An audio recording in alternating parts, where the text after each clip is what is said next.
Gravação iniciada. Conselheiros, bom dia. A gente agora terminou com os processos da parte da manhã, do dia 11 de março, e agora invocando a portaria CAR 690 de 21, no artigo 11, parágrafo 1º, a gente está antecipando os processos das 14 horas, com exceção do que está marcado a sustentação oral, e para agora. Então, a gente vai começar pelo número 51, de relatoria da conselheira Edeli, a recorrente à Fazenda Nacional interessada em Transpacom Comercial Limitada. Então, conselheiro, quando a senhora estiver pronta, está com a palavra.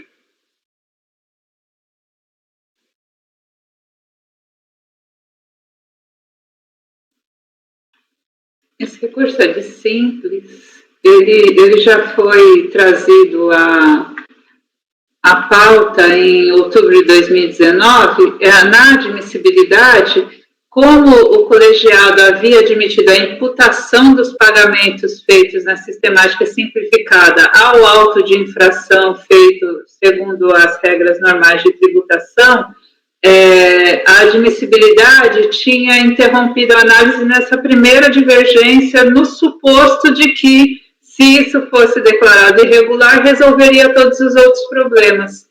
Mas a súmula veio justamente no sentido contrário, né, para legitimar a imputação dos pagamentos feitos na sistemática simplificada aos recolhimentos. E aí eu apresentei uma resolução justificando, entrando na primeira matéria para justificar que eu deveria apreciá-la, e reverter o entendimento do acórdão e manter o entendimento do acórdão recorrido, que é o recurso da Fazenda, né, e na época, inclusive, eu fui acompanhada pelas conclusões para retirar, né, essas referências e fazer a conversão do julgamento em diligência só para saneamento do exame de admissibilidade, né, para que não decidíssemos o conhecimento ainda.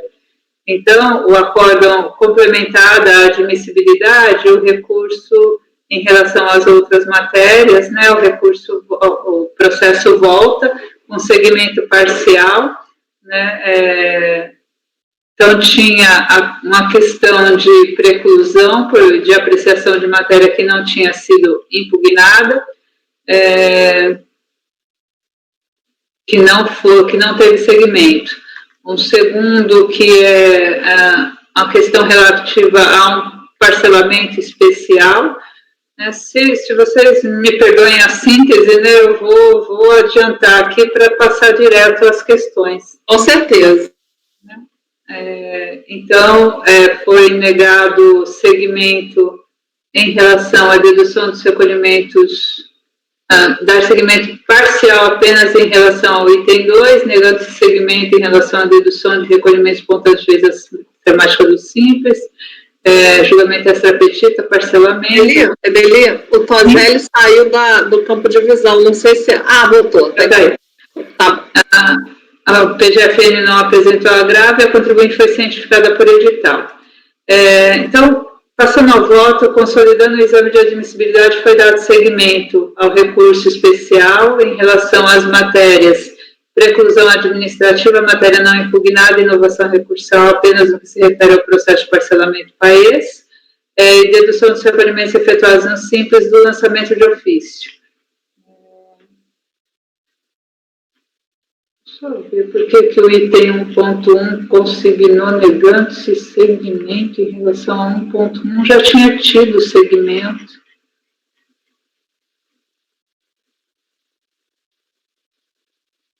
É que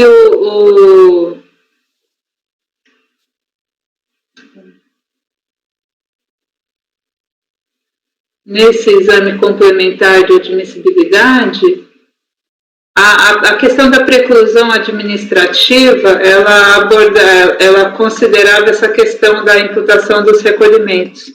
É outra matéria com o mesmo conteúdo da primeira que já tinha sido admitida, que ela foi abordada em dois campos. Vamos lá. Como o exame de admissibilidade foi dividido em manifestações anteriores e posteriores à edição do RICARF, aprovado pela portaria 343/2015, o segmento à segunda matéria acima referida, conferido por despacho de 2010, não contemplou a repercussão do artigo 67, parágrafo 3º do RICARF, diversamente do verificado no exame complementar em relação à arguição de preclusão e de julgamento extrapertita, na parte relativa aos recolhimentos efetuados no Simples, que por encontrarem amparo na súmula 76, tiveram seu segmento negado nesse segundo ato. Eu tenho dúvida se poderia, no exame complementar, a presidência refazer a admissibilidade daquilo que ela já tinha dado seguimento por conta do 67, o parágrafo 3º. Parece que esse problema não acaba, né? Então, mas de qualquer forma, o fato é que é o caso de não conhecer, né? Porque a matéria foi simulada, né? Então, restaria, assim, para apreciação, a arguição de preclusão administrativa acerca do parcelamento especial de valores lançados, que, segundo a PGFN, não teria sido objeto de impugnação e, assim, não poderia ter sido apreciado no acórdão recorrido a semelhança do que decidido no paradigma 0105223. Antes, porém, importa melhor detalhar o conteúdo dessa divergência. Diz a PGFN que a matéria não foi veiculada em impugnação, mas apenas em recurso voluntário, e que a decisão recorrida examinou a matéria que não foi tratada pela autoridade julgadora de piso, que ofende o artigo 17 e acarreta supressão de instância. Em seu entendimento, a divergência face ao paradigma 015223, em cuja ementa encontra: ocorre a preclusão do direito de discutir no processo administrativo quando a parte não impugna determinada matéria, sendo que não é permitido inovar ou redirecionar a discussão. A PGFN também menciona que o acórdão recorrido teria incorrido em julgamento extrapetido, uma vez que decidiu além dos termos do pedido, por tratar de matéria que não foi objeto de insurgência nem de impugnação, mas isso em relação aos supostos recolhimentos do Simples, imputados ao lançamento de ofício. Antes de verificar o conteúdo do paradigma, importa observar que a decisão referida, em verdade, foi objeto do acórdão 0105226, e a preclusão ali afirmada não se referia à omissão e impugnação, mas sim no acórdão contrastado em recurso especial. Veja-se a íntegra do voto condutor. Estava discutindo apenas nos embargos, é que a contribuinte efetivamente ventilou a matéria, então ele está tratando de apreciar ou não um embargo em sede de Câmara Superior. Como se vê mais do que preclusão, o acórdão paradigma reconhece a inexistência de pré-questionamento da matéria suscitada em recurso especial e não debatida nem em impugnação, nem em recurso voluntário, e apenas veiculada em embargos. Nesse cenário de cognição restrita e recurso especial, não é possível qualquer extrapolação para cogitar como decidir o colegiado frente à inovação verificada em sede de recurso voluntário. Assim, também face desse paradigma, o único admitido no exame de admissibilidade não resta caracterizado de sítio jurisprudencial e o recurso fazendário também não merece ser conhecido nessa parte, por isso estou negando o conhecimento na íntegra. Ok, conselheira Lívia. Acompanho integralmente. Matéria não suscitada não pode ser debatida. Conselheiro Fernando.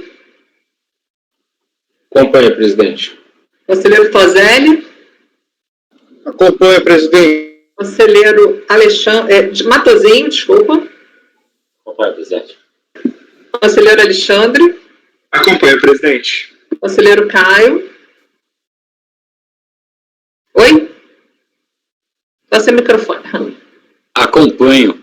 Ok, eu também. Então, negado conhecimento por unanimidade. Vamos para o 53, de relatoria do conselheiro Luiz Henrique Tozelli, recorrente Fazenda Nacional, e interessado é PRF Comércio de Roupas. Conselheiro, o senhor está com a palavra quando estiver pronto.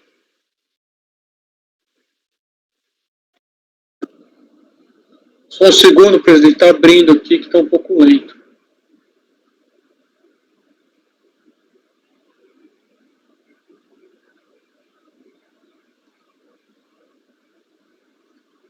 Ih, tá pensando aqui.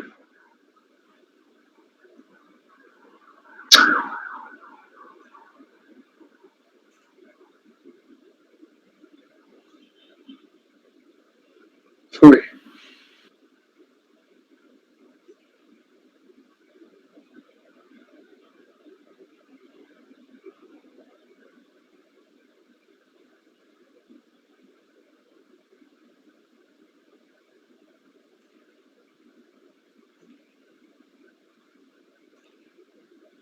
78%, presidente, está indo. Beleza, vamos lá. Trata-se de recurso especial de divergência interposto pela PGFN em face do acórdão tal, na parte em que a responsabilidade solidária do sócio da contribuinte, senhor Paulo Rogério de Souza, foi afastada. O litígio decorre de auto de infração, que exige IR reflexo, multa qualificada 2006, omissão de receita por depósito bancário de origem não comprovada, de acordo com o termo de descrição dos fatos. Eu transcrevo aqui. A grande questão é que o senhor Paulo, ele movimentava o dinheiro de uma empresa autuada em conta bancária própria, e ele era o manda-chuva do negócio. Resumindo, tá? A pessoa jurídica foi cientificada das exigências na pessoa de seu representante legal e o senhor Paulo também. Ambos apresentaram impugnações. A defesa do solidário foi assim resumida. E aqui estão o resumo das alegações. Terceira turma da DRJ Ribeirão Preto, os lançamentos procedentes. Essa decisão, o contribuinte solidário interpuseram recurso voluntário. O saldo solidário foi provido. Na sequência, a Procuradoria apresentou o recurso especial, que foi admitido, nos seguintes termos. A recorrente suscita duas divergências entre o acórdão recorrido e decisões de outras turmas. Passo a analisar cada uma delas. A solidariedade aqui é interesse comum, tá? Primeira divergência alegada, possibilidade de inclusão dos sócios de fato na sujeição. Essa alegação foi negado o provimento o especial. Aí a segunda divergência é a capitulação legal errônea ou imprecisa do auto ou até mesmo a ausência de enquadramento legal não seria suficiente para provocar a nulidade do lançamento. Sustenta a recorrente que o acórdão recorrido, por entender inadequada a aplicação do 124, afastou integralmente a responsabilidade. Em sentido contrário, haveria jurisprudência decidindo que a capitulação legal errônea ou insuficiente do auto ou a ausência de enquadramento legal não seria suficiente para provocar a nulidade do lançamento. Para comprovar o dissenso, foram colacionados esses dois acórdãos aqui, que eu vou analisar no conhecimento abaixo. E aí conclui o juízo prévio. Da simples leitura, já é possível perceber a divergência de entendimento diante da mesma situação fática. O colegiado entendeu inadequado ou incompleto o enquadramento legal empregado pelo fisco. No entanto, o acórdão recorrido decidiu por afastar a imputação, enquanto os paradigmas mantiveram a imputação por considerar a descrição dos fatos suficientemente clara a permitir a ampla defesa do sujeito passivo. Com as considerações, conclui-se que a divergência jurisprudencial foi comprovada. No reexame de admissibilidade, foi dado seguimento ao recurso nesses próprios termos e o contribuinte e o solidário não ofereceram contrarrazões. Posso ir para o voto, presidente? Recurso é tempestivo. Passa a análise do cumprimento dos demais pressupostos, levando em conta que a matéria, na iminência de subir, está restrita à responsabilidade solidária que foi imputada ao senhor Paulo, com base na caracterização de interesse comum previsto no 124.1. Conforme já relatado, a autoridade fiscal responsável pelo lançamento destacou o interpróprio no relatório que motivou a presente autuação, item 9, justamente com a finalidade de expor as razões que a levaram a tal imputação. Após transcrever parte dessa motivação, a relatora do acórdão recorrido da decisão, que foi vencida, então aqui é o voto vencido, tá? Esse trecho. O que diz o voto vencido do recorrido? No presente caso, a auditoria fiscal imputou ao senhor Paulo Rogério responsabilidade solidária no 124.1. A imputação da solidária não se deu de forma automática, como afirmou a defesa. A auditoria justificou bem a atribuição ao sócio, descrevendo em minúcia as razões que a levaram a tal imputação. Nos casos dos autos, era Paulo quem praticava atos tipicamente de pessoa jurídica em situação de constituição de fato gerador. Não há como negar que o interesse da empresa se confundiu com o interesse do sócio e vice-versa. A extensa descrição dos fatos direciona-se já no capítulo destinado à qualificação da multa a demonstrar a atuação de Paulo, descrevendo sua conduta com vista à sonegação fiscal e, consequentemente, maximização de lucros não tributados que resultou da omissão fraudulenta, que omitiu receitas oriundas da atividade comercial né, identificada pelos depósitos cujas origens não foram comprovadas, com evidente de burlar o fisco, suprimindo quanto de tributos devidos. Portanto, restou demonstrado na acusação que Paulo geriu pessoalmente os negócios e sejaram a falta de recolhimento. Correta, sim, a imputação. Esse entendimento, porém, não foi seguido pela maioria do colegiado ACOR, que acordou em afastar a solidariedade. De acordo com o voto vencedor, abro aspas. O quadro fático que se tem nos presentes autos é do sócio, pessoa física, que, em conluio descrito pelo autor do lançamento, atuou em paralelo à PJ, atuando para desviar receitas da contabilização e tributação. Vale dizer, a companhia relatora daquilo em que se manteve a multa qualificada, majorada por a conduta dolosa de sentido de sonegar tributos. No entanto, contempla um cenário diverso na relação entre sócio e pessoa jurídica, nas implicações que esse dolo surte sobre as personalidades jurídicas, e qual o fundamento que seria apto a responsabilizar o sócio. A priori, o sócio pessoa física e a pessoa jurídica da qual ele participa detêm personalidades jurídicas e posições negociais diversas. Portanto, retomando a ótica pelo 124.1, tem-se empresa que pratica atos mercantis, visando oferir receita, pagar suas despesas, quitar tributos e, se possível, perceber lucro. Em outra posição, o sócio, que realiza aporte de capital e possivelmente atua na gestão da empresa na expectativa de ser remunerado pelo trabalho e lucro. São posições diversas, atores diversos em situações que geram fatos distintos. Não há os elementos necessários para deflagrar a solidariedade prevista no 124.1. Ocorre que, no caso dos autos, houve abuso de personalidade jurídica. A pessoa física escamoteou recebimentos para suas contas, de modo a subtraí-lo da tributação. De certa forma, o que se desenhou foi a simulação de atos corporativos, quando, em verdade, tudo que se operava voltava-se à consecução de ganhos diretos para a pessoa física, que buscou escapar da tributação.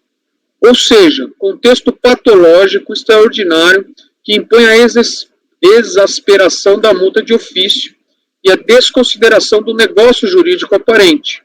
Em conclusão, a alocação da pessoa física recorrente na sujeição passiva, com base no 124.1, não encontra-se respaldo nos fatos compreendidos nos autos, razão pela qual merece ser cancelado. Minhas palavras. Como se percebe, a solidariedade foi afastada a partir do exame do próprio mérito da discussão, tendo prevalecido o entendimento de que os elementos fáticos relatados e demonstrados pelos fiscos seriam insuficientes para fins de atribuir responsabilidade solidária ao Sr. Paulo Rogério de Souza. Em nenhum momento a decisão recorrida invocou, reconheceu hipóteses de nulidade ou de deficiências de motivação na atuação. O recurso especial, porém, suscita duas divergências entre o acórdão recorrido e decisões de ultraturnos. Nas suas palavras, e aqui eu transcrevo o item do recurso especial que, com a devida vênia, para mim, acho que ele estava atacando outro acordo. E aí, que o despacho prévio de admissibilidade, ele afasta a primeira divergência, como eu já havia alegado, mas entendeu haver dissido quanto ao segundo, né, que é a nulidade. Está aqui a trecho. Minhas palavras. Não concordo com a caracterização dessa divergência, né, tal qual ela foi alegada, seja em razão do equívoco quanto à premissa adotada pela recorrente, seja em razão da ausência de similitude fática entre recorrido e paradigmas. Conforme visto, e ao contrário do que quer fazer crer a recorrente, o colegiado ACOR não afastou a responsabilidade solidária por vícios quanto ao enquadramento legal ou de motivação, mas sim porque entendeu que esse instituto não se sustenta nessa situação particular em razão da ausência de subsunção dos fatos apurados à hipótese do 124. E é justamente por isso que os paradigmas são insuficientes para demonstrar a necessária divergência, afinal eles se reportam a situações fáticas incomparáveis. Vejamos.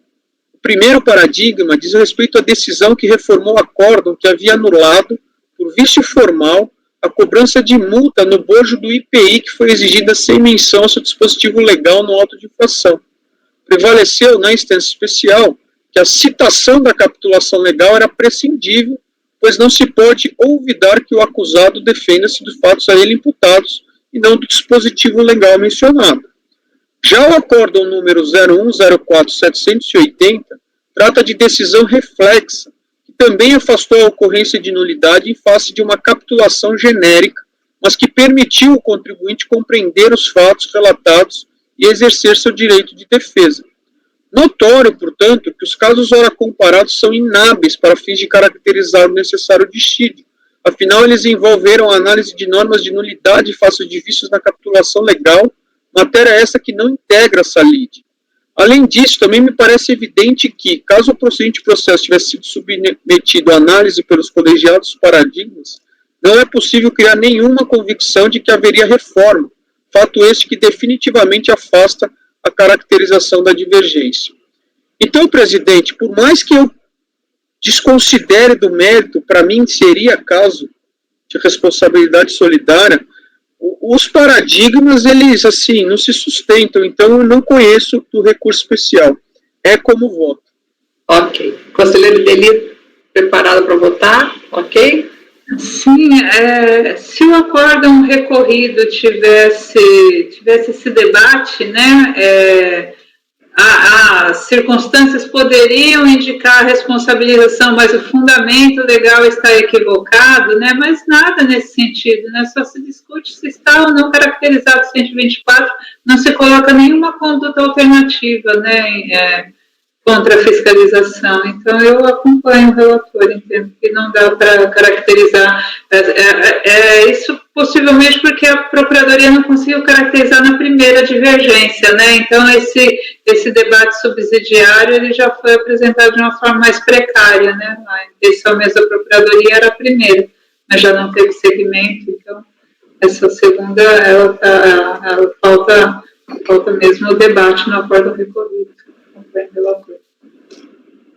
Ok. Conselheira Lívia? Acompanho. Conselheiro Fernando? Acompanho, presidente. Conselheiro Matosinho? Presidente, eu vou acompanhar, só que tinha uma interrogação aqui até para o futuro. Eu vi que o conselheiro Tozelli, a análise dele está muito boa, integralmente, ele volta a analisar o primeiro paradigma que tinha sido descartado no despacho. O meu questionamento para meu conhecimento para frente.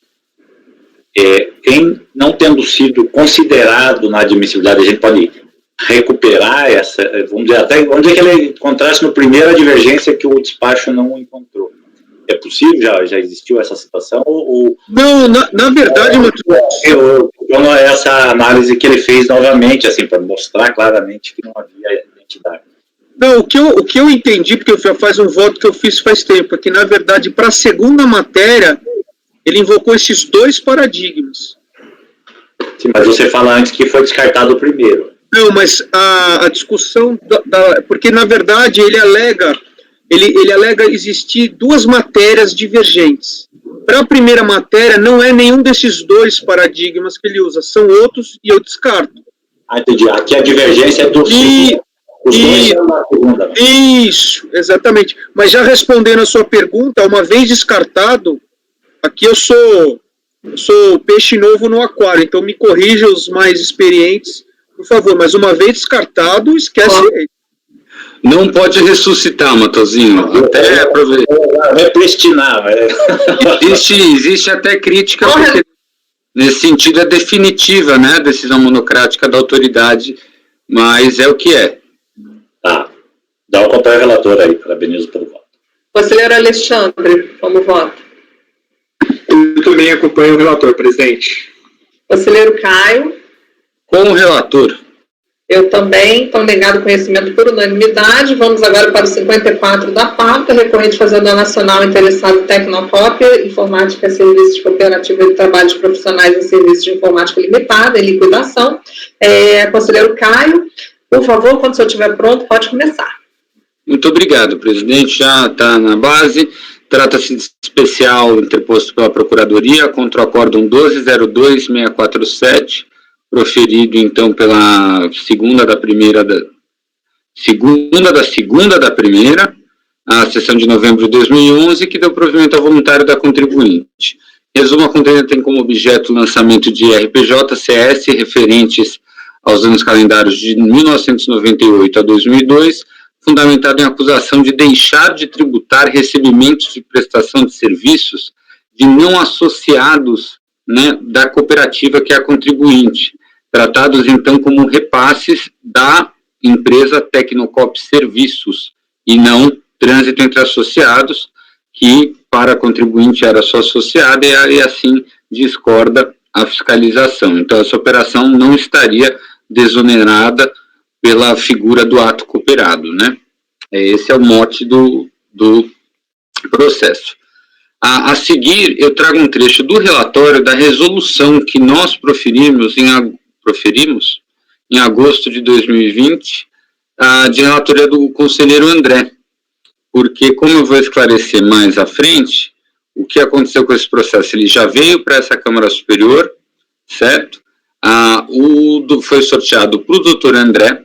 O doutor André trouxe a pauta, mas fazendo a análise da admissibilidade, o doutor André ele chegou à conclusão que não houve a apreciação do segundo paradigma de ambas as matérias questionadas pela Fazenda.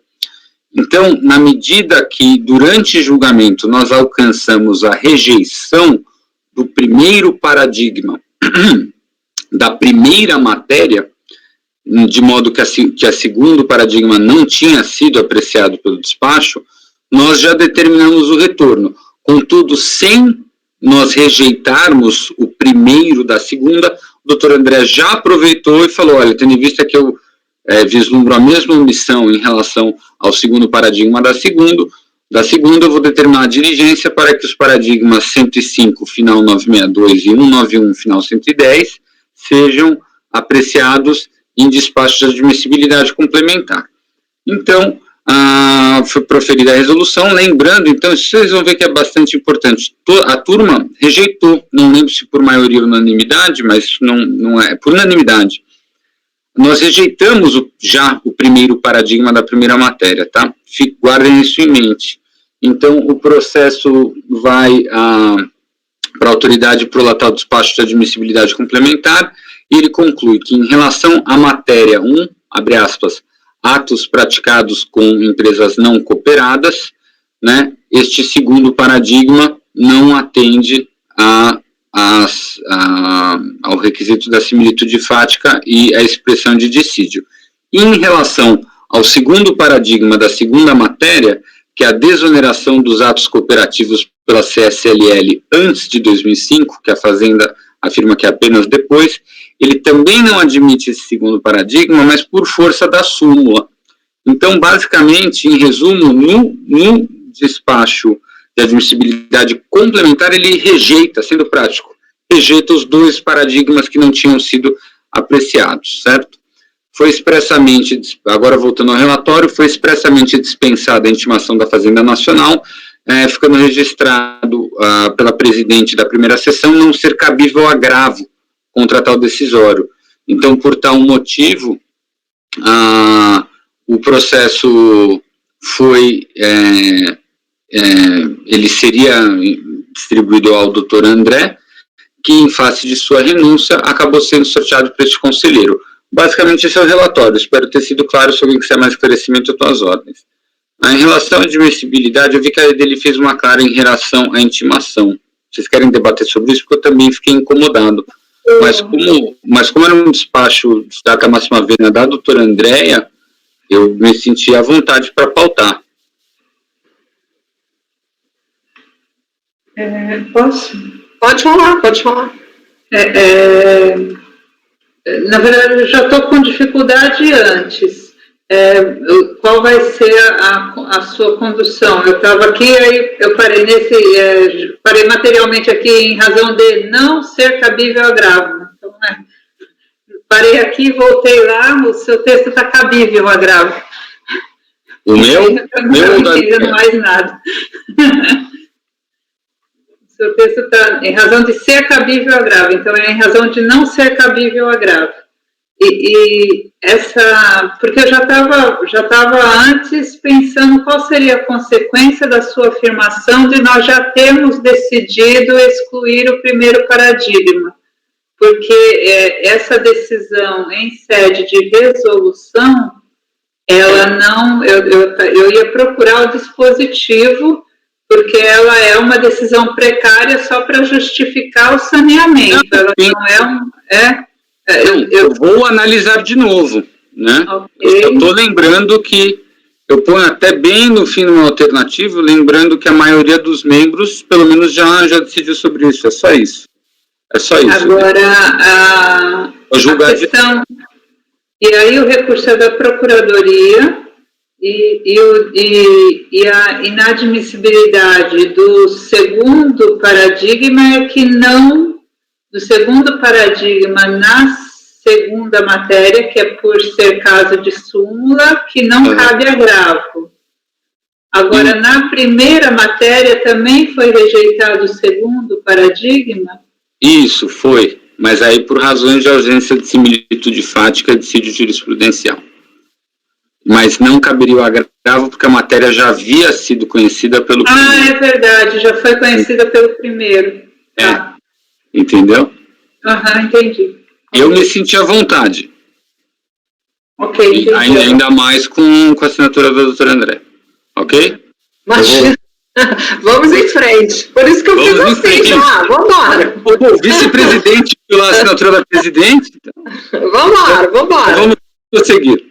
Em relação à admissibilidade, reitera-se a tempestividade do recurso, conforme já atestado no despacho original. O recurso é processado pela portaria 256 e alterações. Antes, como relatado, este feito, e especialmente a sua admissibilidade, já foi objeto de apreciação por essa colenda primeira turma por meio da resolução final 096 e de votação unânime. Em tal decisão, entendeu-se que, em relação à primeira matéria, natureza dos atos praticados como não cooperados para o RPJ, entendeu-se que o paradigma 202678, abre aspas, não se presta a mostrar a divergência. Por tal motivo, somado à constatação de que o segundo paradigma para esta mesma matéria, o acórdão final 962, não tinha sido apreciado, que foi determinada a devolução dos autos à presidência da Câmara para o despacho complementar. Já a admissibilidade da segunda matéria não chegou a ser apreciado, mas o ilustre relator original aproveitou o ensejo do necessário saneamento para também decidir pela apreciação do paradigma final 110, desse tema que foi igualmente marginalizado pelo primeiro despacho de admissibilidade. Pois bem, em relação à primeira matéria, atinente à exigência de RPJ, temos que o acórdão 202678 já foi rejeitado, posição esta que este conselheiro endossa. Então, Edelia, não estou usando a decisão, tá? Eu só estou endossando, eu acho que eu posso fazer essa remissão, tá? Sem posição esta que esse conselheiro endossa mais uma vez, e ao seu turno, o R despacho de admissibilidade complementar 809-815 não acatou o acórdão 105-15-962, então trazido como segundo paradigma. Dessa forma, não merece prosseguimento o recurso especial da Fazenda Nacional em relação à primeira matéria que pretendia-se debater a natureza do ato não cooperado, a natureza de não cooperado dos atos colhidos pela fiscalização.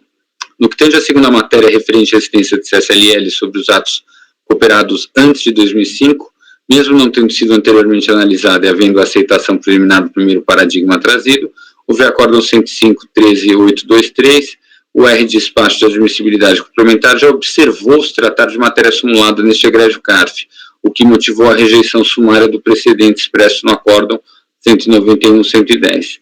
Analisando os autos, confirma-se que o acórdão ora recorrido realmente está em perfeita consonância com aquilo estampado na súmula CARF 83, de modo que esta pretensão recursal da recorrente e parte do fundamento jurídico do lançamento colide frontalmente com seu teor. Confira-se trecho da própria ementa e fundamentação do acórdão 1202-9647, que tratou de fatos geradores já nos calendários de 1998 e 2002, que é o recorrido. Claramente o recorrido, no recorrido entendeu-se que desde a sua instituição em 1988, a CSLL não incidiria sobre os atos cooperativos praticados pelas sociedades tratadas na Lei 5764/71. Por sua vez, confira-se agora o teor da súmula CARF 83. É evidente que a exigência de CSLL apurada nos autos e a fundamentação no verócito combatido para cancelá-la se amolda ao tal entendimento sumular desse egrégio conselho. Posta tal ocorrência, revela-se a atração do disposto no parágrafo 3º do artigo 67. Não há margem para dúvida sobre tal ocorrência.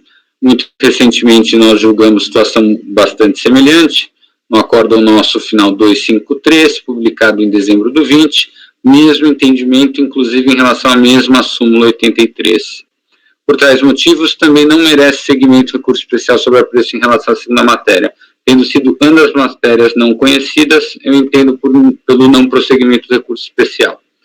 Então, a única questão que eu acho é que eu entendi, está nos autos a resolução, o contribuinte foi intimado, Fazenda foi intimado, todo mundo da resolução, então eu só estou endossando aqui os termos da resolução para não ter que fazer uma cópia, fazer uma colação inócua. Acho que é só isso. E como a gente já por unanimidade naquela hipótese tinha rejeitado, eu só estou endossando a posição que eu já votei e registrando isso.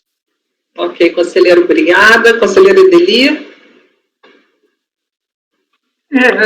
Buscando as razões de decidir do conselheiro André, né, a motivação, concordo de novo com elas.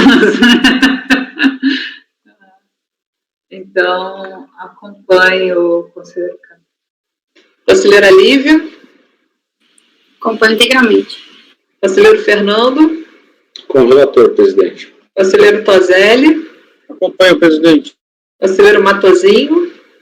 Presidente, eu acompanho, já li aqui os termos da resolução, mas, contrariamente ao que o relator afirma, eu entendo que até pela mudança de colegiado, se não tivesse a mudança, talvez até a solução por ele proposta fosse cabível. Mas como tem 2 novos conselheiros, eu acho que as razões de decidir têm que estar presentes aqui para esse colegiado que ora julga. Eu faria a transcrição, né? Pode adotá-la como razão de decidir e faria a transcrição. Me parece assim que nós não podemos nos integrar à resolução anterior, assim, indiretamente. Eu faria essa transcrição aqui nessa decisão. Só isso, mas eu já li aqui e concordo. Ok. Conselheiro Alexandre? Eu também acompanho o relator. Ok, eu também acompanho o relator. Então, Matosinho, você quer fazer essa ressalva? Por favor, doutor Caio, pode falar. Doutor Matosinho, até poderia fazê-lo, mas mesmo no judiciário, quando tem mudança de composição e vai julgar embargos, e endossa-se, também não é feita a transcrição. Eu posso fazer a transcrição. Não há decisão, como disse bem a conselheira Edeli, lá houve uma deliberação prévia. Vocês mesmos precisariam reafirmá-la. Eu acho que lá a decisão fica bipartida, lá não há uma decisão. Tá bom. É uma decisão interlocutória. Pode terminar, conselheiro Matosinho. Conselheira Lívia pediu a palavra. Conselheira Lívia, por favor. É que eu já vi embargos dizendo que a decisão não está fundamentada, é exatamente porque não transcreveu. Então, acho que é melhor transcrever para evitar qualquer discussão. Eu sugeriria também. Excelente. Combinado. Tá, Transcrito est. ok. Então, doutora Edeli, quer colocar à vista? Então, vamos julgar o Banco do Brasil? Falta meia hora, então. 16 na pauta, não é isso?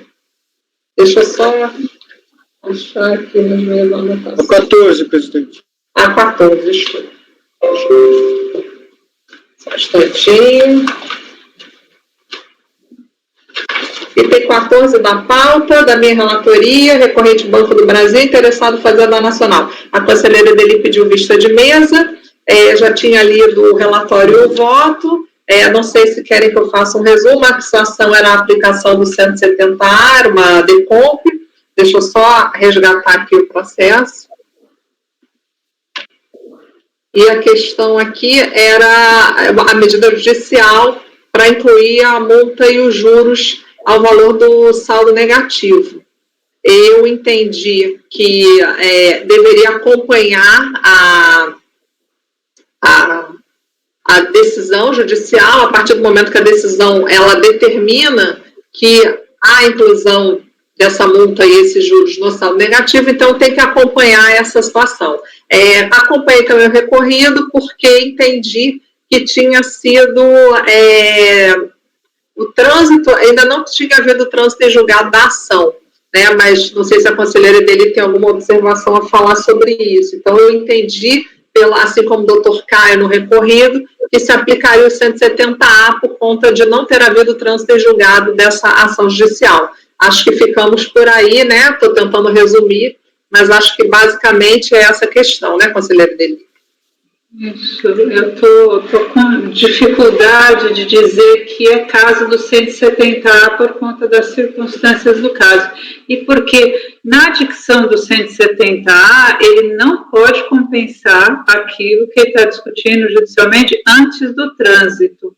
E isso significaria a não homologação e a exigibilidade dos débitos, enquanto ele tem uma tutela antecipada dizendo que não pode ser exigidos aqueles valores. Então, eu estou nesse ponto que me surgiu a dúvida se o 170A seria aplicado. Eu coloquei a declaração de voto lá na pasta, fui, porque eu só consigo pensar escrevendo, então eu fui tirando, e como a gente tinha outro caso da Petrobras julgado na 1402, eu queria ver até que ponto eles eram semelhantes, né? Então, o Banco do Brasil, ele tinha a apuração original dele lá de saldo negativo, a apuração dele de 2009, ele não havia pedido saldo negativo, e em 2012 ele faz uma reapuração, né, dos anos calendário 2009, 10 e 11, e encontra ali deficiências no registro de perdas e encontra valores que ele deveria ter recolhido como estimativas ao longo de 2009 e faz o recolhimento dessas estimativas. Ele faz o recolhimento dessas estimativas ali com atraso em 13 de fevereiro de 2012, acrescendo só juros de mora sem multa de mora. Então, e na sequência, ele apresenta as decompes em 30 de abril de 2012 para usar o saldo negativo formado com essas estimativas, né? Quer dizer, ele entende que ele tem que recolher as estimativas, ainda que não tenha ajuste anual para pagar no final do ano. Ele recolhe essas estimativas em atraso para não sofrer eventualmente uma multa isolada, né? Não acrescenta a multa de mora porque entende que é a denúncia espontânea e automaticamente já gera um saldo negativo que ele apresenta em decomp em 30 de abril de 2012. E o despacho decisório, na análise eletrônica dessa compensação, essas estimativas sofrem o acréscimo da multa de mora e são reconhecidas por um valor menor dentro da composição do saldo negativo. Depois de entregar a decomp, é que ele propõe uma ação ordinária relatando o procedimento dele e dizendo que o recolhimento dele das estimativas, depois de propor a decomp, antes do despacho decisório,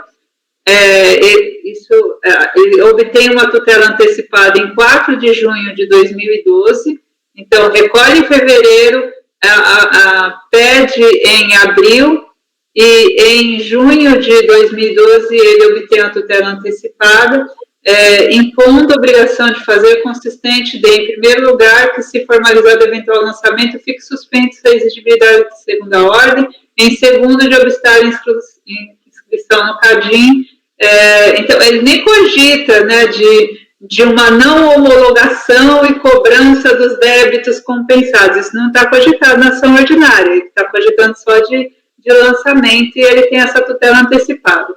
Então, consolido aí as datas, né, os marcos.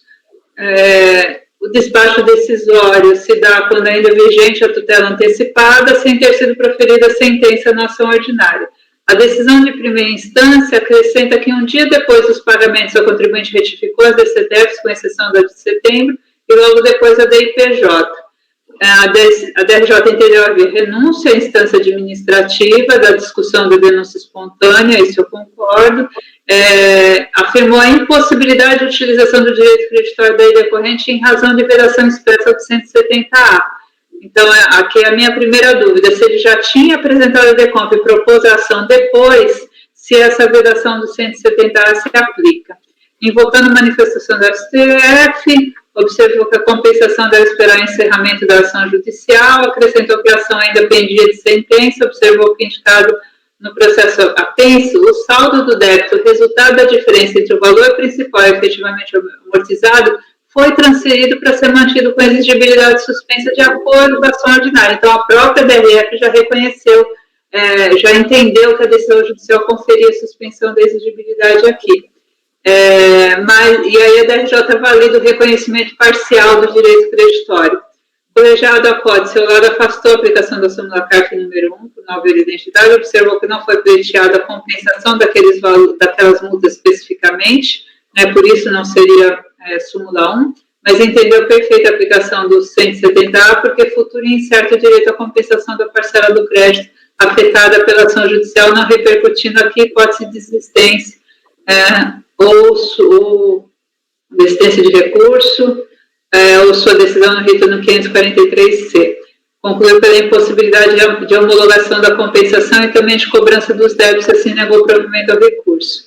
A contribuinte, o outro ano calendário foi para 1401, né, do próprio Banco do Brasil, e a 1401 decidiu que não deve ser subtraída a multa de mora do valor recolhido a título de estimativa para fins de apuração de saldo negativo quando o contribuinte possui tutela judicial que impede o fisco de exigir a referida sanção, porque isso implicaria cobrar a referida multa em violação ao que determinou a ação judicial. Então, aqui um entendimento, já o conselheiro Guilherme já adotava esse posicionamento, mesmo em outros casos, né, que eu já julguei, suscitando essa interpretação dele, né, eram casos em que no próprio ano tinha discussão judicial, né, de base de cálculo, e ele entendia que tinha que ser trazido o depósito judicial, né, que o depósito judicial tinha que ser incluído ali na apuração do saldo negativo. Eu discordo desse entendimento, porque eu acho que o saldo negativo, para ser calculado, ele tem que ser isolado, tanto na base de cálculo, quanto do valor depositado judicialmente. Então, você tira dos dois lados, e aí sobra um saldo negativo que está imune à ação judicial para você utilizar independente da ação judicial. Eu não posso só trazer o depósito, né? Eu tenho que acrescentar, então, na base de cálculo, o tributo correspondente. E ele fazia essa análise só de um lado. Então, o primeiro ponto é o 170A. Né? Me parece que, como a DECOMP foi transmitida antes da propositura, né, antes eu faço a abordagem aqui do outro caso da Petrobras, que lá a gente entendeu pelo sobrestamento do julgamento. Era bem semelhante, passando aqui a transcrição, era bem semelhante, só que o que aconteceu? A Petrobras não conseguiu decisão judicial em favor dela, da multa de mora, e ela teve que depositar judicialmente o valor das parcelas, e também naquele caso ainda tinha uma discussão sobre retenção na fonte. E aí chega o processo com parte das estimativas com exigibilidade suspensa, com uma discussão de retenção para definir o saldo negativo, e naquele caso a gente entendeu que havia uma prejudicial externa por conta dos depósitos, da dúvida se o Poder Judiciário ia reconhecer aquelas estimativas como suficientes ou não. Havia discussão quanto à declaração dos débitos denunciados espontaneamente, então tinha alguma outra complexidade. Eu não conseguia aplicar o 543, o repetitivo em favor da contribuinte, porque já estava no judiciário, então entendemos naquele caso como prejudicial externa e impeditiva de julgamento, mas eu acho que diante da solução dada nesse caso aqui, ela é mais adequada porque a gente está com um litígio muito limpo, né? A única objeção é a multa de mora na falta de recolhimento estimativa, e o que sobra, a delegacia já reconheceu vinculado à ação judicial com suspensão da exigibilidade, né? Então, passando já mais para frente aqui, em ambos os casos, a ação judicial para discussão acerca da denúncia espontânea das estimativas que compõem o saldo negativo foi proposta depois da apresentação da DECOMP.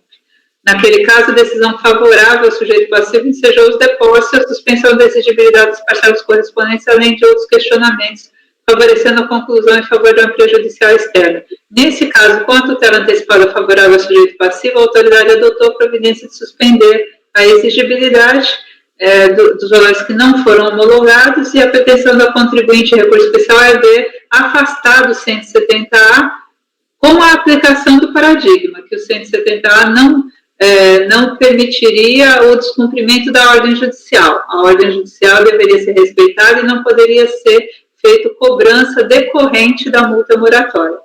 E aí minha conclusão ocorre que com a suspensão da exigibilidade conferida pela autoridade nesses autos não se verifica a cobrança referida.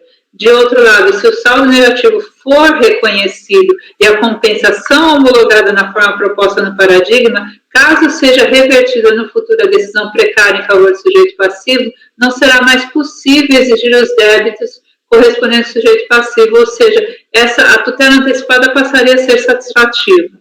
Em tais circunstâncias, pode-se concluir que não seria aplicável o 170A, porque a ação judicial foi proposta depois da apresentação da DECOMP, mas eu tenho um pouco de receio dessa afirmação. E se fosse o caso de sua aplicação, como a compensação somente seria promovida depois do trânsito em julgado da ação judicial, caberia agora a não homologação da compensação com efeitos imediatos contra a exigibilidade. Então, se ele tem que respeitar o 170, ele não pode usar desse crédito. Então, é não homologação, né? A não homologação sem qualquer discussão, com o restabelecimento da exigibilidade. Esse é o ponto que me incomoda. Tenho receio daquela afirmação, mas eu acho que aplicar o 170A aqui demandaria a exigibilidade imediata dos débitos. E aí, o que me parece? Se tem, na verdade, impedimento pela tutela antecipada concedida na ação judicial da cobrança da multa de mora, de onde se conclui também não ser possível sua cobrança por via transversa, o que obstaculiza a cobrança em decorrência do reconhecimento parcial do direito creditório e consequente homologação parcial.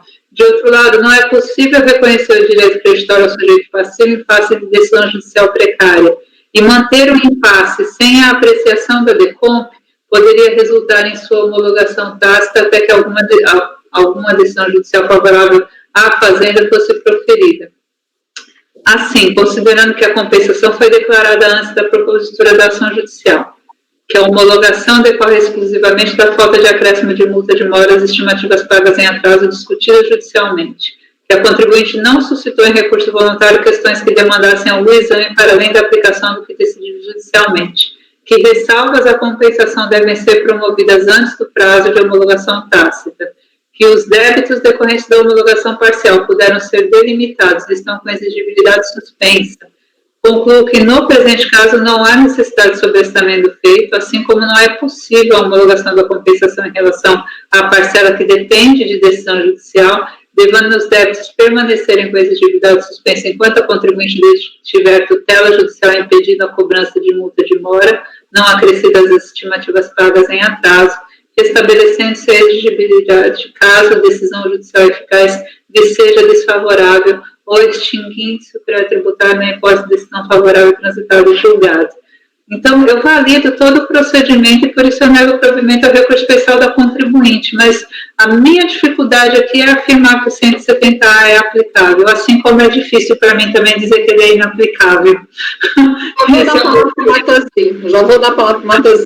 Deli, terminou a sua declaração? Não, só quero ponderar o seguinte, o 170A, ele diz o seguinte, é vedada a compensação mediante o aproveitamento de tributo objeto de contestação judicial pelo direito passivo antes do trânsito em julgado, ou seja, vamos pensar aqui no marco temporal, porque a gente, quando transmite um PER-DECOMP, você está solicitando aquela compensação com base em ulterior homologação pela administração tributária. Então, você transmite, só que a compensação, ela vai ocorrer de ulterior, ela vai ser ulterior. Então, o artigo, para mim, ele fala, é vedada a compensação, quer dizer, quando você for fazer a compensação, você tem que verificar, existe ação judicial? Tem ação judicial, então vamos esperar o trânsito em julgado. É assim que eu vejo, porque aí é o seguinte, o que for decidido na justiça, vale para cá, por isso eu neguei provimento. E, inclusive, eu fui ver na justiça, o contribuinte venceu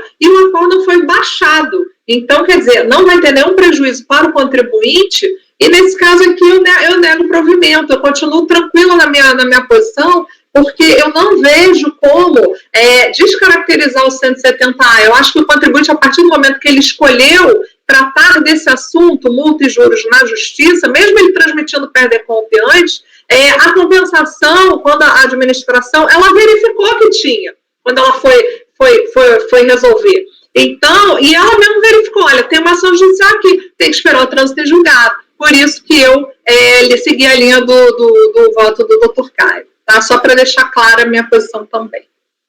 Pode falar, conselheiro Matosinho? Depois, conselheiro Edeli. Talvez já ajudasse na matéria. Pode falar. Pode falar, Edeli, então. Para ele ceder. É bom você falar, porque esclareceu a minha premissa que a DECOMP é a compensação, não é solicitação. Ela é extintiva, ela é declaratória, então ele assim procedeu antes de propor a ação judicial. Então, é por isso que eu estou incomodada. 170A, se a DECOMP não é solicitação. Pois é, eu estou achando aqui que era provimento, porque, vejam, no momento, eu não sei qual era a situação jurídica do julgamento da denúncia espontânea nessa época, provavelmente não existia, né?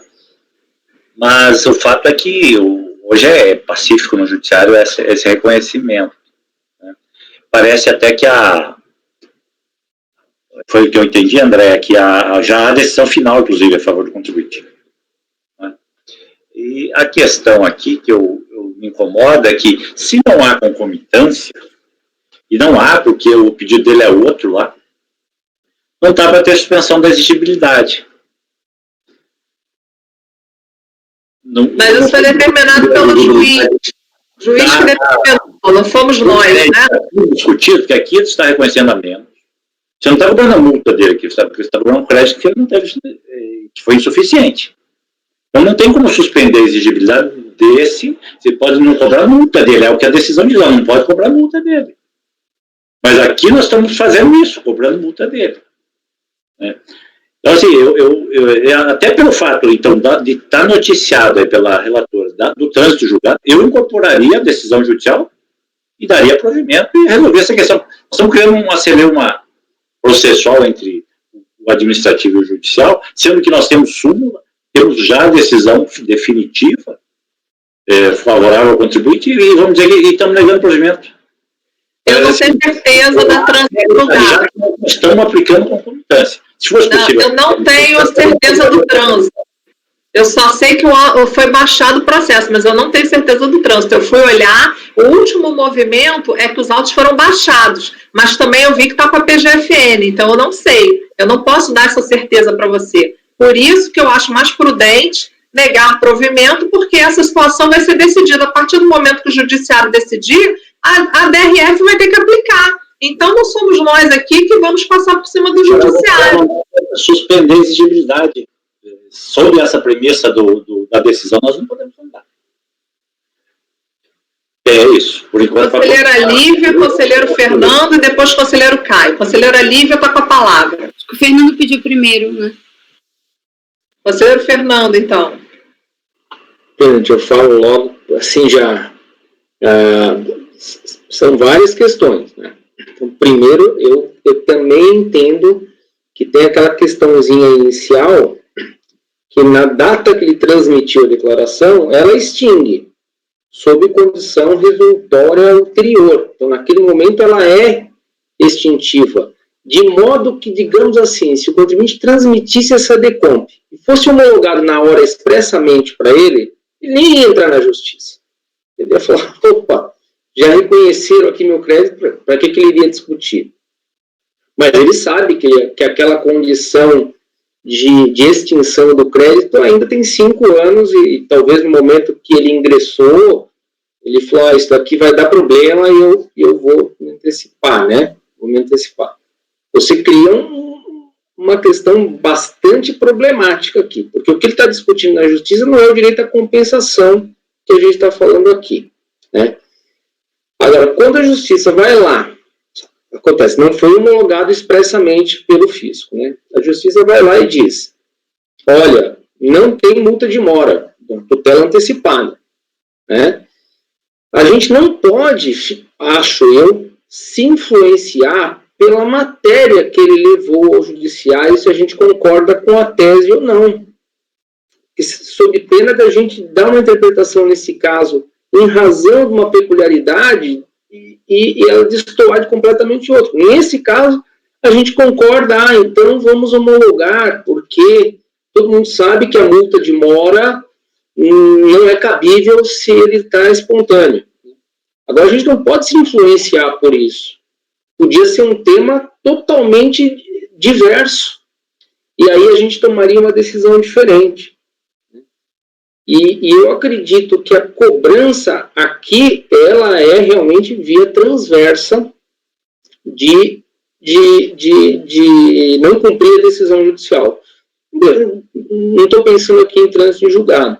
Agora, fica súmula 1, concordo, não era lá o caso, né, perfeito. O 170A, a gente fica com... também tem uma dúvida tremenda, né? Porque se a gente tivesse algum dispositivo, tal qual a súmula 1, né, antes ou depois, a gente ficaria mais tranquilo, mas nesse caso, ele ingressar depois com a decisão judicial nos causa todo esse embaraço. Ela tem uma decisão judicial lá, ou sobresta, o que eu acho também, né, numa situação ímpar, sobresta, ou dizer o seguinte, olha, como o tema foi levado para lá e de um modo ou outro, o que ele está pedindo, agora está sujeito a uma decisão judicial e ele não poderia estar utilizando, eu nego por um momento. A unidade de origem tem que tomar todas as cautelas para não efetuar a cobrança, né? E se eventualmente lá no final o contribuinte tem a decisão que lhe é favorável, extingue e não cobra. Então eu também tenho muita dificuldade. Não se pode influenciar em razão de o direito dele ser bom naquela ação judicial. Isso não pode, tem que esquecer o que ele está demandando judicialmente. A gente só precisa lembrar que o que ele está pedindo aqui, né, é uma tentativa de compensação antes do trânsito em julgado. Isso eu não tenho dúvida, né? Ele está pedindo um crédito, né? Agora, eu também acho que ele não pode levar isso aí. E a questão da cobrança tem que se limitar à unidade de origem, a quem inicialmente, inclusive, era uma tutela antecipada, né? Não era um mandado de segurança, mas é a fazenda, né? A fazenda tem que se abster da cobrança, direta ou indiretamente, né? Direta ou indiretamente. Aqui, se a gente fizesse a cobrança, indiretamente estaríamos desrespeitando a decisão judicial, ainda que em tutela antecipada ou não. Lívia, por favor, pode falar. Eu acho que a gente está fazendo uma confusão, porque ele vai e compensa sem a multa. Então, assim, ele ignora, a multa não existe, compensa. Depois ele entra com a ação judicial e o juiz fala assim, fisco não cobre a multa dele, por enquanto, liminar. Quando a compensação não é homologada e faz a imputação proporcional, o fisco está cobrando, que inclui o crédito. Objeto de ação judicial na história é o fisco quando faz a imputação proporcional, porque o fisco usa esse crédito que está sendo discutido judicialmente quando ele não homologa a compensação. Então, quem está fazendo a utilização de um crédito discutido judicialmente no caso aqui, é um caso muito peculiar, é o fiscal ao não homologar. Então, eu acho que a gente está confundindo porque aqui é um caso muito específico que o contribuinte foi para pedir que não cobre a multa, quando a gente sabe que a maioria dos julgados a gente não cobre o tributo, e aí se fosse não cobre o tributo, a gente estaria realmente, ele fez a compensação do tributo que depois ele foi lá e discutiu judicialmente. Se fosse o tributo, concordo completamente com o que está sendo decidido aqui, mas aqui é multa, e eu acho que o fiscal é que inclui, né, quando o contribuinte faz a compensação, ele fala, não ignora a multa não está constituída. O fiscal Aí o juiz fala, não cobre dele. Quando o fiscal faz a imputação proporcional, indiretamente isso está sendo exigido dele a multa, porque a multa está sendo considerada como base do crédito dele. Se a gente homologa essa compensação desse jeito, quando o contribuinte ganha ação judicial ou perde, isso não vai ser cobrado como consequência da ação judicial. Isso já foi cobrado dele aqui nessa compensação, que não foi homologada. Então, como é que a autoridade preparadora lá vai não cobrar uma coisa, sendo que ela tem um despacho que não homologa uma compensação parcialmente? Ela não vai dizer agora que ele não ganhou a ação judicial, eu não vou cobrar, entendeu? Eu acho que sim, essa compensação a gente tem que homologar, porque ele só quis o que ele não está discutindo judicialmente. E o que ele está discutindo judicialmente, como consequência da ação judicial, vai ter ou não lançamento, enfim, ou já deveria ter sido efetuado o lançamento para prevenir decadência dessa multa, mas lançado, porque ninguém constituiu essa multa. E o fiscal está constituindo essa multa indiretamente. Então, assim, eu acho que a gente só está confundindo o fiscal é que está cobrando um crédito e o contribuinte nunca quis discutir isso nessa homologação aqui. Ele levou só para decisão judicial o caso. E a gente está incluindo nessa homologação coisas depois. Ok, Caio. Conselheiro Caio. Tá mudo.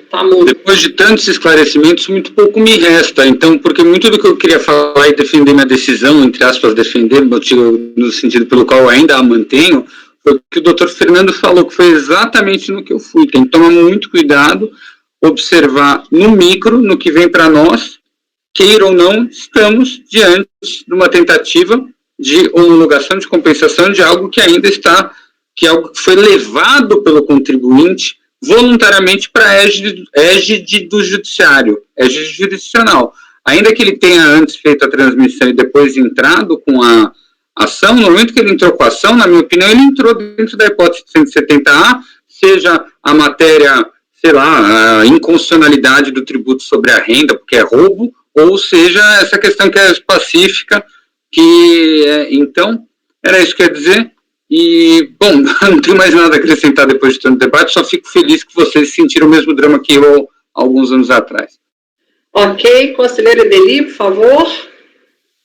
Bem, ressalvado algum posicionamento que me convença na fala futura do Matosinho, eu vou manter o meu entendimento a partir de tudo que foi dito. A contribuinte efetivou, ao contrário do entendimento do André, entendo que ela efetivou a compensação antes de propor a ação judicial, então o 170A não é propriamente aplicável aqui, eu só não vou usar aquela frase porque eu não tenho segurança de que ela é aplicável em todas as circunstâncias, mas nesse caso específico aqui a aplicação dele não é apropriada. Entendo que não podemos considerar os eventos posteriores à homologação parcial, porque decido o ato de não homologação aqui, de homologação parcial. Então, ao contrário da proposta do Matosinho, acho que se tivesse uma decisão transitada em julgado, eu não poderia agora dar uma decisão do litígio, considerando essas circunstâncias, porque tenho que decidir o ato que foi submetido a litígio, as circunstâncias posteriores à autoridade preparadora que considera. Acho que compreendi o que o Fernando falou, mas concluo do que ele disse, que nós só não devemos nos influenciar pela matéria levada ao judiciário, mas apenas no limite de não discutir aqui administrativamente aquilo que foi levado por aplicação, quer dizer, teria alguma aplicação aqui a súmula 1, talvez tenha alguma aplicação, embora o contribuinte não está suscitando, né, por isso, apenas hipoteticamente ela poderia ter alguma justificativa. Existe uma preocupação que me veio agora, que o 170A, ele quando foi concebido, na verdade, era uma limitação ao juiz, né, para que o juiz não decidisse, não deferisse compensações. Essa é uma interpretação possível do 170A. Antes da Perder Pompe, tá? Foi antes da instituição do PERDECOMP, que é de 2001 essa lei, tá? Esse artigo 170 foi introduzido antes. Então, quer dizer, mesmo a gente pensando na ulterior homologação, isso aí nem deveria ser pensado, porque na verdade ele é de 2001. Mas o que acontece, esse artigo vem, essa dificuldade toda acontece quando o juiz decide e acaba decidindo compensações, até nesse caso aqui, nós estamos interpretando que a decisão favorece ele na compensação, mas isso nem foi levado para o judiciário, o contribuinte não comunicou isso na ação judicial, o juiz está decidindo sem saber que o contribuinte já tinha se valido dos efeitos disso para uma compensação.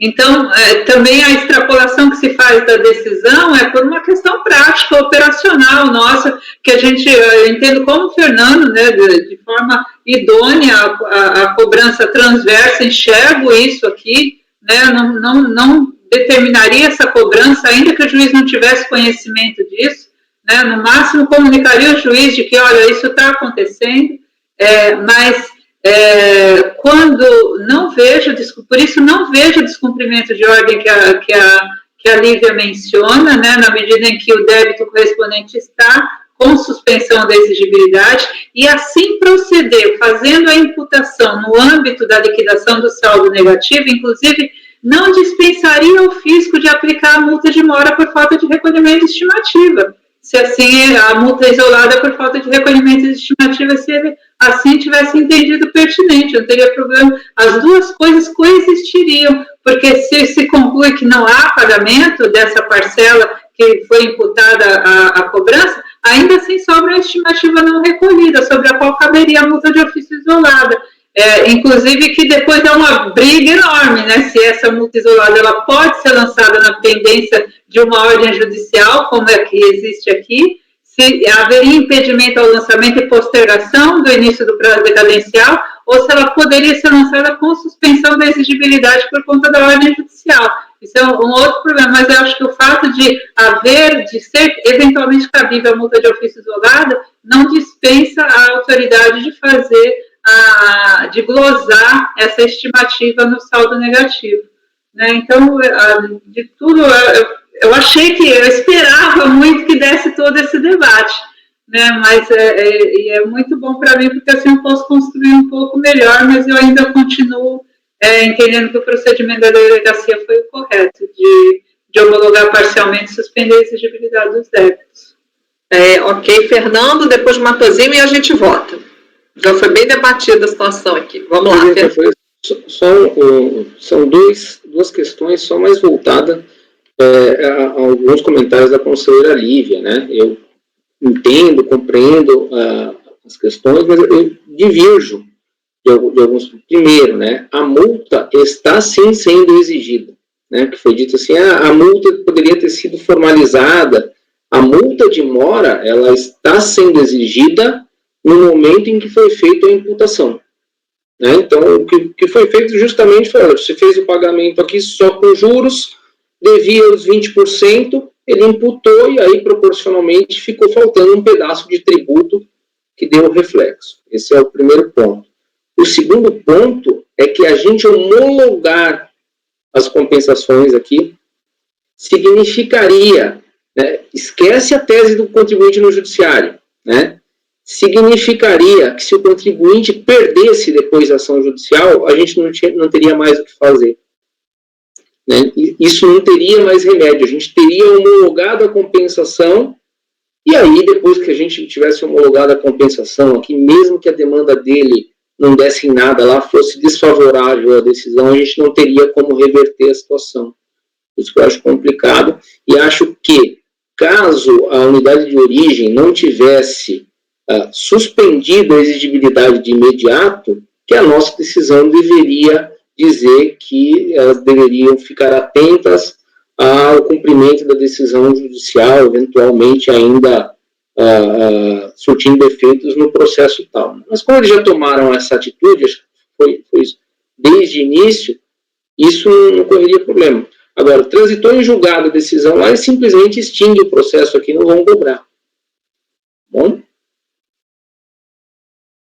Matosinho. Vamos terminar contigo e depois a gente volta. Depois das falas, e especialmente essa última do Fernando, para mim, cristalizou a seguinte situação. O processo está exigindo o que o judiciário está dizendo que não pode exigir, e que ele levou o judiciário para discutir. Então, para mim, está certo a DRJ quando aplicou a súmula que importa a renúncia à instância administrativa ao ele levar essa discussão para o judiciário. Então, para mim, nós não podemos nem dar mérito, nem negar, nem dar.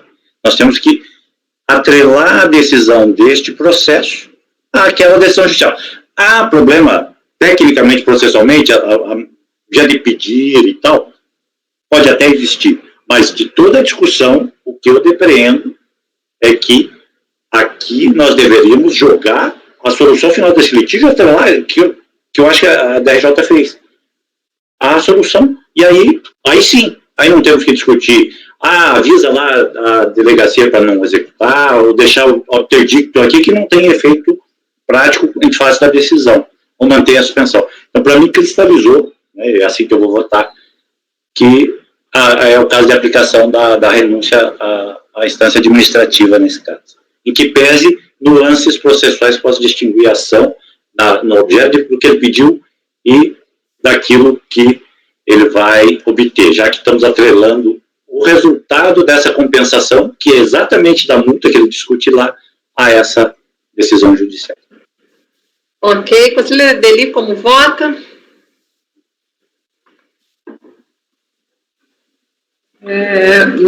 Acompanha a relatora pelas conclusões, do provimento ao recurso especial da contribuinte, mantendo-se a homologação parcial da compensação, porque é associada à suspensão da exigibilidade dos débitos vinculados à ação judicial com tutela antecipada, e vou fazer um registro que indiretamente contempla essa fala do conselheiro Matosinho. Eu acho que sim, o destino desse processo está associado à ação judicial, é dependente do que for decidido na ação judicial.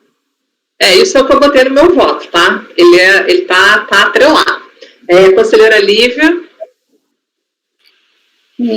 Acho que o Matosinho fechou com chave de ouro mesmo. Acho que para uns, exigir, entre aspas, via não homologação da compensação, mas suspender a exigibilidade do crédito, equivale a não exigir. Sendo que, para mim, pelo menos, não homologar a compensação já é exigir. Mesmo que você suspenda a exigibilidade depois, você está exigindo e deixando de exigir, mas você está descumprindo a ação judicial. Então, você já tem que parar no começo. Você não pode exigir por via transversa, via não homologando a compensação. Só não sei como é que eu caminho meu voto, porque realmente eu acho que aqui é caso da súmula 1, sim, de concomitância. É parcial, não é, Lívia? Seria um provimento parcial para aplicar. Para suspender, né? Então, divergência para provimento parcial para suspensão, né, nesses termos. Ok, conselheiro Tozelli, pode falar. Pelo que eu me lembro, Lívia, porque eu estou bem alinhado também com esse entendimento do Matosinho, mas me parece que a aplicação da concomitância exigiria o não conhecimento do recurso. Abaixa o seu som. Oi, tá ouvindo ou não? Pode falar, Tozelli. Então, eu acho que às vezes que a gente jogou concomitância, não conhecimento recursal. Como que você vai fazer parcial provimento? O recurso é do contribuinte, né? O recurso é do contribuinte, pode falar. Com base no 170A. Subindo, a gente julga a matéria. E aí eu vejo... Pela ordem, isso que eu ia falar, vocês estão reconhecendo de ofício, então, a concomitância? Isso não foi suscitado, tá? Eu tô achando, Edelico... Não é de ofício, é porque eu tô achando que você está exigindo um débito que está sendo... Não homologar a compensação é exigir um débito discutido judicialmente. Uhum. A súmula 1 é o mesmo objeto, tá? Vamos deixar claro aqui que a súmula 1 é o mesmo objeto de pedido, tanto no judiciário quanto no... Ele pediu no judiciário para não ser cobrado da multa. E aqui não foi homologar a compensação é cobrar a multa dele. Aqui não foi suscitado isso em sede de recurso especial, tá? Então, eu quero levantar, só um minuto, gente. Só um minuto. Vamos levantar as mãozinhas, senão a gente não se entende. Vamos ficar. Quem pediu a palavra... Peraí, vamos levantar a mão e eu vou botar a ordem, senão a gente não consegue se entender e quem está nos assistindo também não. Quem pediu a palavra? Doutor Caio, por favor, pode falar. Então, eu queria entender em que âmbito está dando esse reconhecimento de concomitância. Eu digo em que âmbito de oportunidade processual. Porque já foi processado o recurso, já foi admitido dentro da matéria do 170A, e aí de ofício vai se reconhecer a concomitância.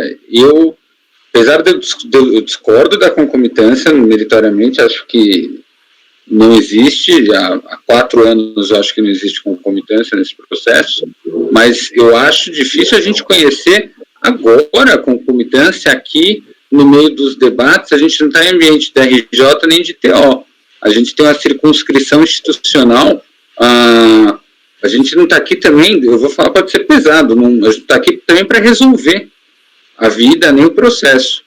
Essa é a diferença, na minha opinião, da jurisdição ordinária e a jurisdição especial. Então, até, por exemplo, foi falar, mas eu vi que transitou em julgado, na minha opinião, isso é irrelevante. Até o Matosinho falou, não, porque eu já vi que transitou. Então, a gente está aqui para fazer o quê? Alinhamento jurisprudencial, e só isso, dar uma resposta para a sociedade. Então, eu também gostaria de saber, de já pensar, será que realmente vocês podem reconhecer essa concomitância agora? Será que está na mesa? Conselheira Lívia. Eu estou decidindo nos exatos termos do paradigma 1401. É aplicar, só que, como no caso aqui, foi peculiar que a exigibilidade foi suspensa já lá, eu só estou dando uma consequência diferente, no caso aqui, do que do 401, por isso provimento parcial. Mas o recurso veio, conhecemos com base no 170A. Agora, a matéria homologo não essa compensação. A gente já discutiu a questão aqui. A questão se você entender que a matéria é um pouco menor, você vai julgar um mérito diferente. É aquele caso que a gente discutiu que eu vou fazer declaração de voto depois. Aqui eu compreendo a matéria, homologo não essa compensação. Essa compensação está discutindo, coisa discutida judicialmente, enfim. Subiu, conhecemos. Depois que conhecemos, homologo não essa compensação. Vou olhar, se eu vejo que tem matéria discutida judicialmente, e eu vejo que é caso de aplicar a súmula, eu não posso deixar de aplicar esse direito. Então, acho que a matéria aqui está sendo discutida desde o começo, a não aplicação, a concomitância, enfim, foi tangenciado desde o começo isso. Mas é RJ, né, Lívia? Conselheira Edelia. A concomitância mencionada impropriamente, né, não nos termos da súmula 1, mas só de dependência mesmo da ação, da solução, do litígio depender da solução judicial. Só isso, não para declarar desistência ou negar a apreciação de matéria. É só uma parte do racional da súmula, na verdade. Ok. Conselheira Lívia, como é que vota, então? Provimento parcial para suspender no processo, vincular no processo a ação judicial e não na execução do julgado, como é a proposta da relatora. Né? Conselheiro Fernando, como vota? Presidente, eu também vou votar no sentido de negar provimento, mas eu vou acompanhar o voto a vertente adotada pela conselheira Edeli. Eu acho, analisando aqui a situação concreta da transmissão da DECOMP antes da ação, não é o 170A, creio que não seja. Independentemente da discussão, do modo como queiram levar, para mim, súmula CARF 1 não é, porque o objeto, a causa de pedir, o pedido diz absolutamente não tem nada a ver. Lá ele pede para não incidir multa de mora, aqui ele pede um direito a um saldo negativo. Né? Então, o efeito que vai ter é que aqui a gente simplesmente não poderia discutir, ou não poderia exigir do contribuinte a multa moratória, porque tinha uma decisão judicial dizendo que não podia. Né? E esse tema, especificamente esse tema, a decisão final fica com o judiciário. Não fazer nada, o fisco também não poderia, porque se passasse 5 anos, teria homologação tácita, e aí simplesmente iria fazer o quê? Então, acho que a medida correta foi, eu não homologo por quê? Porque se foi discutir isso judicialmente, mas suspendo a exigibilidade, tal qual quando se faz, quando é um caso de lançamento, um lançamento com exigibilidade suspensa para prevenir a decadência. Aqui se fez esse despacho para se evitar a homologação tácita. Então, eu vou encaminhar meu voto nesse sentido, vou acompanhando o voto no sentido de negar provimento, mas pelas conclusões. Ok, conselheiro Deli pediu a palavra. Pode falar. Não? Tá. Conselheiro Toselli. Realmente é um caso bem difícil de se julgar, justamente porque o processo de compensação ele pode ser visto como uma moeda dos dois lados, né? Um lado A da moeda é o crédito tributário em relação ao pagamento indevido ao maior. Então, aqui o que a gente vê é só homologa o crédito ou não. E, por outro lado, essa não homologação ela gera uma cobrança. Qual que é a natureza dessa cobrança decorrente de uma não homologação? Essa é uma pergunta que ninguém faz porque ninguém estuda e não tem muito o que fazer. Então, na verdade, eu acho sinceramente muito difícil aplicar categoricamente 170A. Concordo também quando eu falei concomitância na linha do Matosinho, não é concomitância nos termos da súmula, é uma dependência, como bem observado pela Ideli. E o grande problema dos efeitos de processos de compra, quando você vai nesse lado ordinário do direito, é os efeitos que isso dá na execução. A minha experiência, ao contrário, muitas vezes aqui, por quem está dentro da Receita, lá o pessoal da execução vai ver. A minha experiência mostra muito o lado oposto, que deixar a execução do julgado com uma certa subjetividade gera um novo contencioso, na grande maioria das vezes, ao meu ver. E é isso que eu tento evitar nesses tipos de relação crédito-cobrança vinculada. Então, aqui, é engraçado que na hora que eu li o voto, eu concordei. Na hora que a Ideli falou, eu concordei também. O Fernando falou, eu falei, nossa, perfeito. Aí a Lívia falou, tem razão. Então, realmente, diante de todo esse exposto, eu acho que a resolução não fica no plano conceitual aqui, infelizmente. Porque no plano conceitual dá para você tomar várias... Fica no plano fático, justamente por essa falta de clareza do que a gente, a natureza, que analisa. É só o crédito ou o débito decorrente na não homologação do crédito? Então, assim, para resumir, eu acho muito boa a interferência do Matosinho que resultou na solução conferida pela doutora Lívia. Eu acho que nesse caso eu acompanho, porque você dando um parcial provimento, deixando designado no próprio dispositivo isso, você impede esse novo contencioso quando da execução do julgado e você deixa vinculado o que vai acontecer com a ação judicial, que é o judiciário que vai dar a palavra final, apesar da gente já saber o que vai acontecer se tratando de multa. A questão é que o débito que está sendo cobrado aqui não vai.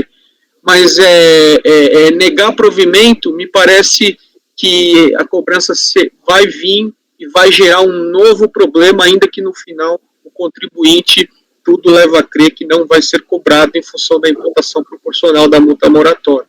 Estou trocando em miúdos, presidente. Eu acompanho a doutora Lívia, é assim que voto. Matosinho, conselheiro Matosinho. Presidente, então, só para fechar, eu vou acompanhar a divergência inaugurada pela conselheira Lívia, só 2 aspectos que eu quero ressaltar. O 170A, me parece até a própria invocação dele aqui, porque, na verdade, ele não pediu depois que foi ao judiciário. Ele pediu aqui e foi ao judiciário discutir lá, que é o mesmo mérito, mas a origem do 170A é exatamente, quando vai no judiciário já quer compensar. Né? Aqui há uma pequena inversão. E só para finalizar, assim, e defender, faço até do que o conselheiro Caio falou, sobre talvez a impropriedade da decisão, né, em sede de especial, e tomando um pouco emprestado as palavras de Toselli, que aqui exige uma solução atípica, talvez, mas dentro da discussão, dentro do que foi trazido, que é a discussão da aplicação ou não do 170A, dentro da existência de uma ação judicial, dentro do que o contribuinte pede ao final do seu recurso, que é promover a compensação integral do crédito homologada integralmente a DECOMP. Nós podemos dar isso? Não podemos. Podemos negar? Não podemos. Então, a solução é atrelar o resultado à demanda judicial, que está diretamente vinculada e foi discutida ao longo de todo o processo, né, desde a DRJ, que tinha dado a vinculação à esfera administrativa, à judicial. Então, eu acompanho a solução proposta pela conselheira Lívia. Ok, conselheiro Alexandre, como vota? Obrigado, presidente. Essa discussão é bastante interessante. Eu entendo muito bem o voto da relatora e também as conclusões da conselheira Edeli, mas eu também, pensando lá na frente, eu acabo aderindo à tese da conselheira Lívia. Ok. Conselheiro Caio? Eu acompanho a relatora. Ok. Bom, então ficamos com 4 negados provimento e 4 de provimento parcial. Como eu estou no negar provimento, então é pelo voto de qualidade negar provimento, né? Agora, como a Edeli e o Fernando foram pelas conclusões, a Edeli vai fazer a DV, né? Então, eu vou mencionar a DV, eu vou explicar isso tudo no meu voto. Eu vou acrescentar toda essa discussão aqui que a gente teve e vai dar tudo certo, tá? Então, ficamos assim. Vencidos Lívia, Toselli, Matosinho e Alexandre, que votaram pelo provimento parcial vinculando a decisão administrativa à decisão judicial. É isso? Isso vai ficar consignado na ata. Pois não, Fernando? Eu acho que duas linhas, mas vou só para deixar claro, tá? Tá. Fernando. Pediu a palavra, Fernando? Sim, desculpa, presidente, estava apertando a mãozinha de novo no microfone. Deixa eu só... Então, é deixar claro só na decisão que é vinculado, porque eu fico com medo... A decisão administrativa ficará atrelada à decisão judicial. O que foi decidido na decisão judicial está atrelado à decisão administrativa. Foi esse o entendimento dos 4. A minha única preocupação é quem lê isso lá na unidade de origem achar que, como essa tese não foi vencedora, a nossa decisão manda descumprir a ordem judicial. Não, mas na minha decisão está escrito que está atrelada. Na minha decisão está escrito que está atrelada. A única diferença é que eu estou usando 170A. Eu entendo que ele não poderia fazer, mas eu estou dizendo aqui, todo o corpo da minha decisão, que a decisão administrativa está atrelada à decisão judicial. Tá? E a única diferença é o 170A. Por isso que eu neguei. A preocupação é só o dispositivo. Eu tenho muito medo de as pessoas olham o dispositivo e falam assim, então não ganhou isso. E aí não vai ler o corpo do voto e pode surgir o grande problema que eles estavam receosos. Pode falar, conselheira Edeli. Sugiro não colocar no dispositivo, nem para nós que negamos provimento, nem provimento parcial. Lívia vai declarar voto, eu vou declarar voto fundamental. Tá bom. Negar provimento e provimento parcial. Tá, DV Edeli, DV Lívia, beleza, tá ótimo. Tá. É que eu pensei em colocar no meu voto essas discussões, mas então, ok. Não é na ata, no meu voto. A minha intenção era colocar no meu voto, tá?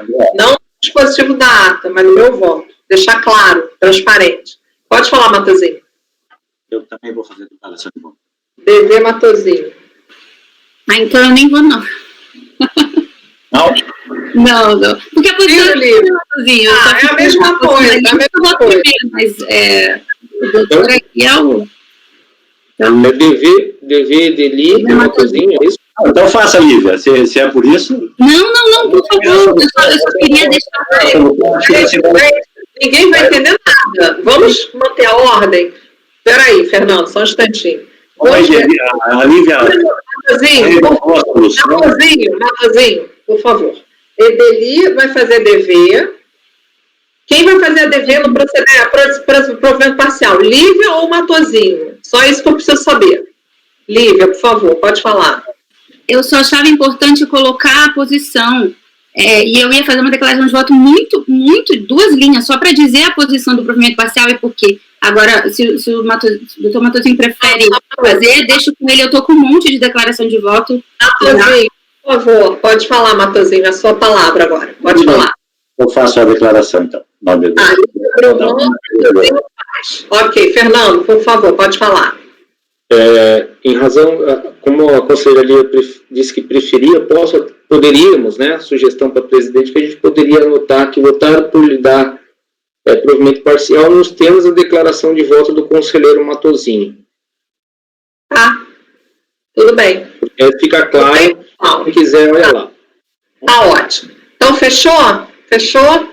Ótimo. Então, Tainá, pode terminar a gravação, por favor.